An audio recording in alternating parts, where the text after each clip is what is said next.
Иако општината се рекламираше дека извршила 400 проекти, за овие 4 години тешко дека тоа е нешто реално остварено, посебно за оние капитални објекти. Колку што можеме ќе се залагаме да тој непотизам, она тендерско работење и сите тие аномалии што ги имаат партиите кои имаат поголемо мнозинство, да успееме некако да ги разоткриеме. Она што ние полагаме надеж е младите, кои што полека но сигурно се вртат кон нашите кандидати и тука е нашата компаративна предност.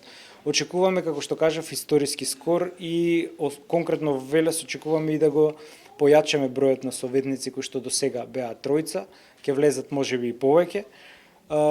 И мислам дека овој нефер третман народот интуитивно го осеќа и се врти кон слабата, кон послабиот, кон оној на кој му се прави неправда и од тука очекувам да се сврти во наша полза.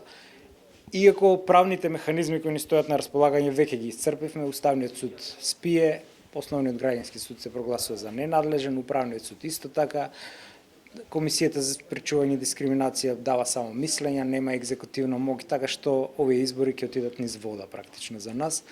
Но ќе ги добиеме пред Страсбур, а потоа ќе треба некој да сноси не само политичка, туку и материјална одговорност, односно ние ќе си ги бараме овие пари кои што ни следуваат по судски пат.